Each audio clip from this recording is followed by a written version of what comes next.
साथियों नमस्कार। Real news channel में आपका हार्दिक स्वागत है। किसी भी देश में अगर सरकार कोई मनमानी कर रही है तो इसका मतलब है कि विपक्ष कमजोर है। अगर विपक्ष मजबूत होगा तो कोई भी सरकार मनमानी नहीं कर सकती। अगर सरकार कोई भी बात पर, किसी भी बात पर अगर कोई मनमानी करती भी है तो विपक्ष अपने नेता की सपोर्ट में, अपने नेता के नेतृत्व में सड़क पर आंदोलन करेगा, तरह तरह के प्रदर्शन करेगा, उसको पब्लिसाइज करेगा और ऐसे हालात वो बनाएगा कि सरकार को पीछे हटना ही होगा। यहां तक कि जिस तरीके से देश में कोरोना के समय में 3 किसान बिल आए थे, वो बगैर किसी नेतृत्व के देश के किसानों ने आंदोलन चलाया और उस आंदोलन पर अडिग रहे, जिसकी वजह से हमारे देश की सरकार को या कहेंगे मोदी जी को पीछे हटना पड़ा। अगर बगैर किसी नेतृत्व के किसान देश के ये काम कर सकते हैं तो पूरा विपक्ष क्या कर रहा है। अभी बिहार चुनाव है। बिहार चुनाव से पहले वहां एसआईआर कराई गई।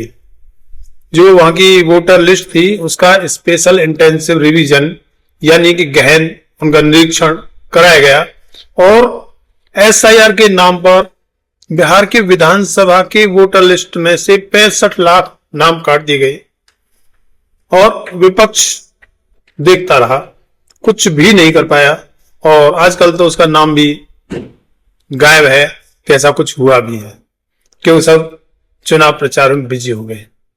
जबकि देश में विपक्ष के नेता राहुल गांधी हैं और राहुल गांधी के साथ पूरा विपक्ष भी बताया जा रहा है, लेकिन उसके बावजूद भी राहुल गांधी इतने कमजोर विपक्ष के नेता साबित हो रहे हैं कि सरकार मनमानी किए जा रही है, हर बात में मनमानी किए जा रही है, लेकिन विपक्ष के नेता कुछ भी नहीं कर पा रहे सिवाय इधर उधर की बातें करने के। राहुल गांधी विपक्ष के नेता हैं, विपक्ष के नेता की पावर उनके पास है, घोड़ा गाड़ी तनख्वाह और अन्य संसाधन उनको विपक्ष के नेता के तौर पर मिले हुए हैं, लेकिन वो विपक्ष के नेता का काम कितना कर पा रहे हैं वो हम सबके सामने है, क्योंकि वो सरकार की कोई भी मनमानी नहीं रोक पा रहे, फिर कहेंगे विपक्ष के नेता।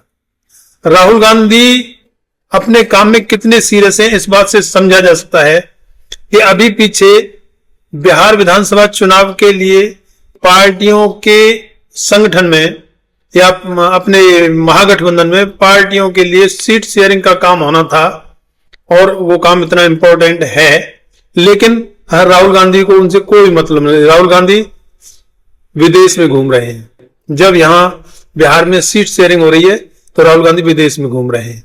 क्या राहुल गांधी को सीट शेयरिंग प्रॉपर ढंग से नहीं करानी चाहिए थी? महागठबंधन में फिलहाल अपने गठबंधन की पार्टियां ही एक दूसरे के सामने कैंडिडेट उतार रही हैं, इससे क्या इमेज जाएगी? जो सरकार में बैठी पार्टी है, उसका गठबंधन है, उसके सामने आप अपने विपक्ष के नेताओं को इकट्ठा नहीं कर पा रहे हो तो कहेंगे विपक्ष के नेता हो। आप अपनी पूरी ताकत से उस पार्टी को हराना चाहते ही नहीं, क्योंकि अगर हराना चाहते तो जैसे बिहार में विधानसभा चुनाव है उसमें फिलहाल जो है कांग्रेस के साथ आरजेडी और कम्युनिस्ट पार्टियां हैं, इसके अलावा अन्य जो विपक्ष की पार्टियां हैं जैसे एएमआईएम, असपा, बसपा, खैर वीआईपी तो अभी साथ है, और भी कई छोटी छोटी पार्टियां हैं। विपक्ष के नेता के तौर पर राहुल गांधी को उन सभी पार्टियों को एकजुट करके एनडीए गठबंधन के सामने खड़ा होना था, जिससे कि राहुल गांधी का भय बनता और सरकार राहुल गांधी की बात मानने को मजबूर होती और बिहार में जो एनडीए की सरकार है उसको उखाड़ फेंक सकते थे। लेकिन असलियत में हुआ क्या? राहुल गांधी के प्रॉपर उसमें सीरियसली इन्वॉल्व नहीं होने की वजह से एक थर्ड फ्रंट खड़ा हो गया जिसका नाम ग्रांड डेमोक्रेटिक अलायंस GDA कहा गया है, जिसमें AMIM पार्टी और आजाद समाज पार्टी और अपनी जनता पार्टी, उन्होंने अपना अलग गठबंधन बना लिया है। सोचिए अगर राहुल गांधी कोशिश करके उन सभी को इकट्ठा करते और फिर मैदान में जाते तो कितनी धाक बनती। लेकिन लगता है राहुल गांधी को इन बातों से कोई मतलब नहीं है। उन्हें विपक्ष के नेता का पद मिला हुआ है, उसके नाम पर संसाधन मिले हुए हैं, नाम भी मिला हुआ है, शोहरत भी मिली हुई है, लेकिन काम के नाम पर मुझे नहीं लगता वो कुछ कर पा रहे हैं। जैसे पिछले 10 साल में पार्टी बगैर विपक्ष के नेता के हमारी सरकार चलती रही है, उसी तरीके से अब लग रहा है चल रही है। राहुल गांधी उसमें कोई इंटरफेरेंस कर पा रहे हैं ऐसा कहीं लगता ही नहीं, और फिर भी वो विपक्ष के नेता हैं। हाँ, उसमें कुछ जो इजाफा हुआ है उसमें यह है कि जो मनवादी यूट्यूबर्स हैं, क्योंकि मेन स्ट्रीम मीडिया तो राहुल गांधी को नहीं मान रही, अभी भी नहीं मान रही है, वो तो भारतीय जनता पार्टी के गुणगान में प्रॉपर लगी हुई है, कभी कभार राहुल गांधी का नाम ले लेती है। लेकिन जो यूट्यूबर्स हैं मनवादी, वो जरूर राहुल गांधी कर रहे हैं, लेकिन वो ये नहीं बता रहे कि विपक्ष के नेता के तौर पर राहुल गांधी की उपलब्धि क्या है, कौन सी जगह पर राहुल गांधी सरकार की मनमानी को रोक पाए। चुनाव आयोग सरेआम धांधली कर रहा है और उसका कोई जवाब नहीं दे रहा है, लेकिन राहुल गांधी कुछ नहीं कर पा रहे। राहुल गांधी ने खुद ही 7 सितंबर को प्रेस कॉन्फ्रेंस करके, जिसको एटम बम कहा था, एक कर्नाटक की एक ही सीट पर, एक विधानसभा सीट पर 1 लाख से ज्यादा वोटों के फर्जी होने की खबर बताई थी। लेकिन उसमें क्या कर पाए? क्या राहुल गांधी को सारे विपक्ष को इकट्ठा करके अपने अपने प्रदेश में उस तरह की गड़बड़ियों को बाहर करके उस पर हल्ला बोल नहीं करना चाहिए था? लेकिन क्या किया? आज उस बात को देश भूल गया और अब राहुल गांधी सिर्फ राष्ट्रीय जनता दल और कम्युनिस्टों के सहारे बिहार जीतने चल पड़े हैं, जिससे लगता है कि उन्हें सिर्फ इतना ध्यान है कि हमारी 2-4 सीट और बढ़ जाए तो हमारी जीत है। वो अपने आप को विपक्ष के नेता के तौर पर स्थापित करना ही नहीं चाहते, उनकी सोच ही नहीं है, जिस वजह से सरकार अपनी मनमानी करती जा रही है। जब देश में किसान बगैर किसी नेतृत्व के सरकार को पीछे हटने के लिए मजबूर कर देते हैं, तो आप तो विपक्ष के नेता हैं, सारा विपक्ष आपको सपोर्ट करने के लिए तैयार है, तो फिर आप विपक्ष के नेता के तौर पर कर क्या रहे हो? मैं ये मानता हूं कि सरकार, जैसे SIR में इतना हुआ और चुनाव आयोग जैसे चुनाव के समय पर सरकार, जो जिस पार्टी की सरकार है उस पार्टी को जिताने के लिए वहां की एजेंसियां भी लग जाती हैं, उसका कोई हल राहुल गांधी नहीं कर पाए हैं।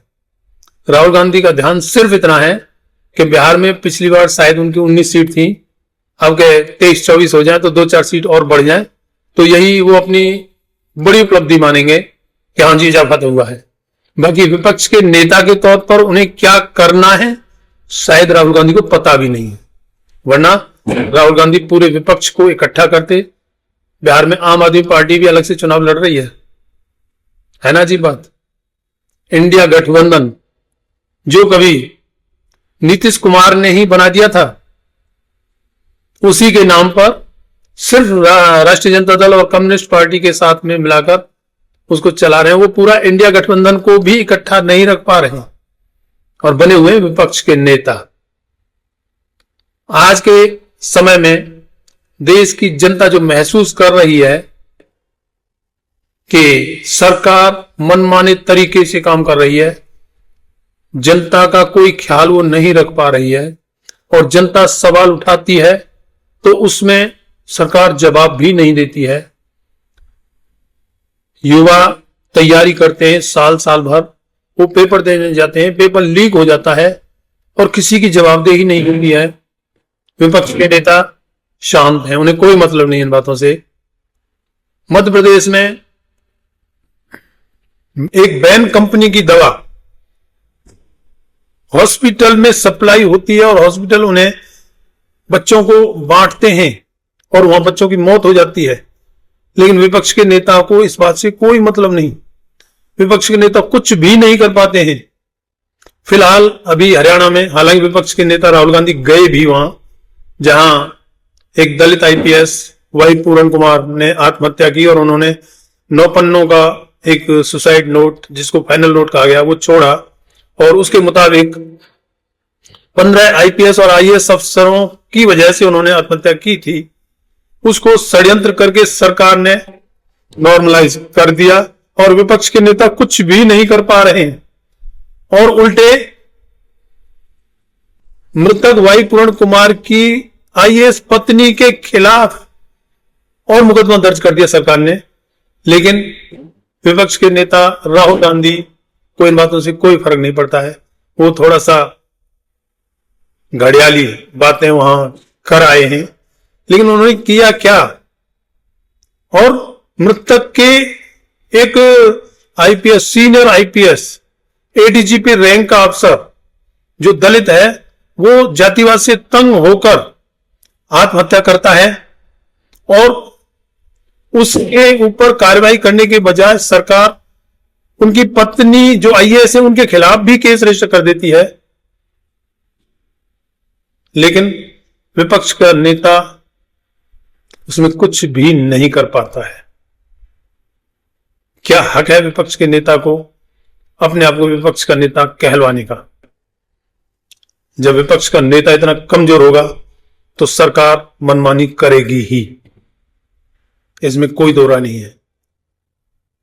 माना जा रहा है और सामने दिखाई दे रहा है कि 2014 के बाद में जब से मोदी सरकार आई है तभी से सारी सरकारी संपत्तियां बेची जा रही हैं, लेकिन विपक्ष की मुख्य पार्टी कांग्रेस ने उसमें कभी कोई ना आंदोलन किया, ना कोई प्रदर्शन किया, ना कोई हल्ला बोल किया, कुछ नहीं किया। खैर, उनके पास एक बहाना था कि विपक्ष के नेता का पद उनके पास नहीं था, लेकिन अब तो विपक्ष के नेता का पद भी लिए बैठी है कांग्रेस, लेकिन उसके बावजूद भी इतनी चीजें हो रही है,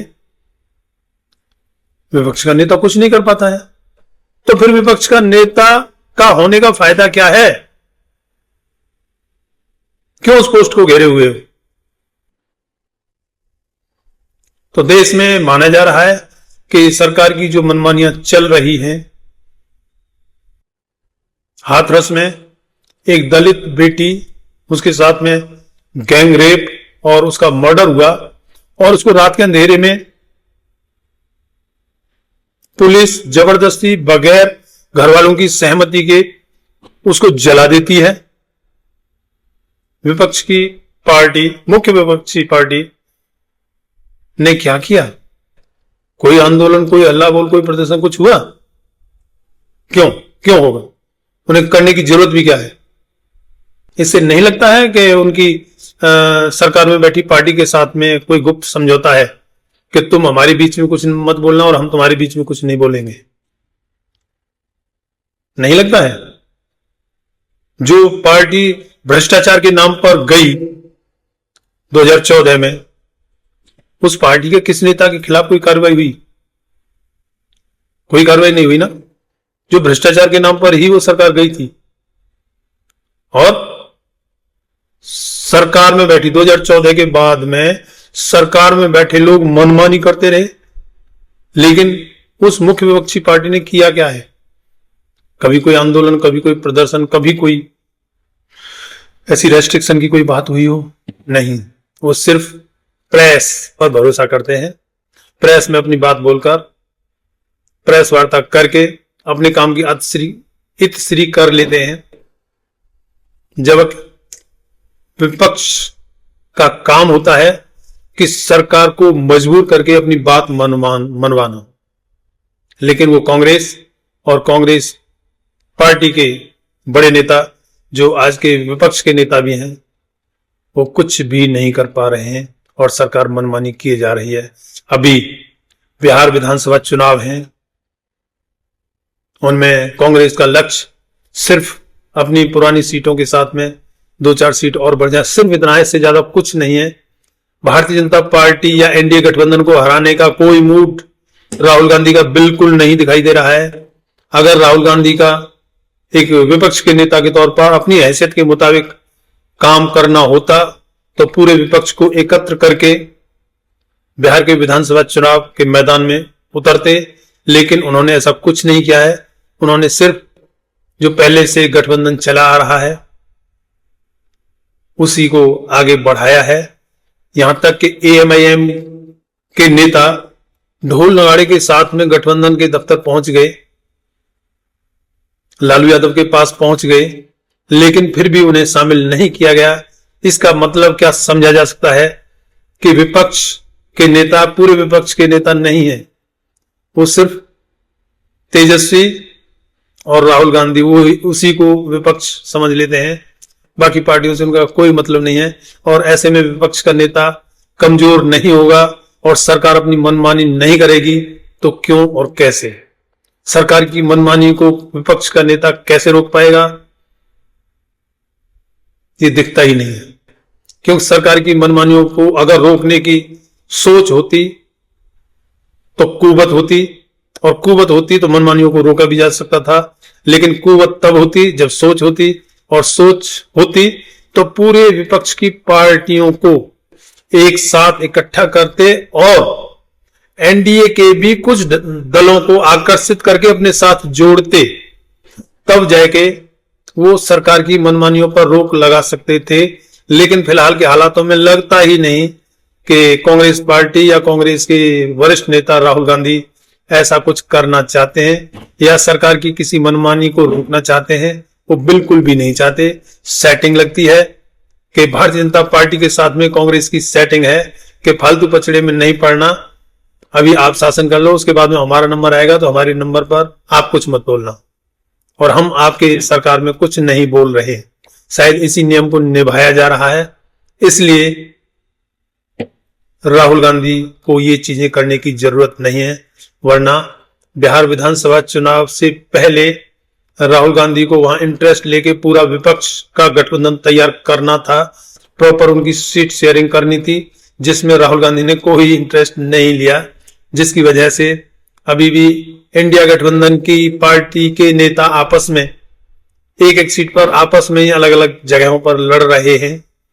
तो कैसे वो दिखाई दे या कहां से वो एनडीए गठबंधन को हराने के लिए संकल्पित दिखाई देंगे?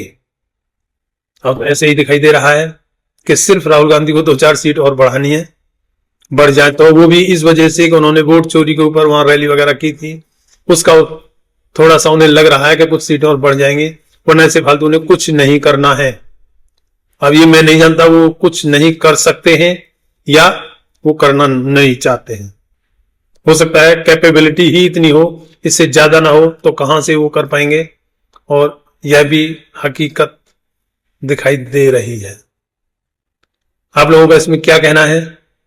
कमेंट में अपनी राय जरूर दें कि राहुल गांधी विपक्ष के नेता के तौर पर कितने सक्षम दिखाई दिए हैं, या वो कहीं सरकार की मनमानियों को रोक पाने में कहीं कामयाब हुए हैं क्या, या राहुल गांधी भी मोदी जी की तरह फोटो खिंचवाने में व्यस्त है और प्रेस कॉन्फ्रेंस में फोटो दिखा दो, अखबार में फोटो छपवा दो कि राहुल गांधी पराठे बना रहे हैं या किसानों के साथ धान लगा रहे हैं।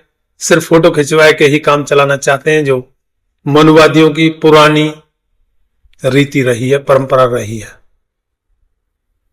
धन्यवाद। वीडियो को शेयर, लाइक और कमेंट में अपनी राय जरूर दें। जय भीम, जय भारत।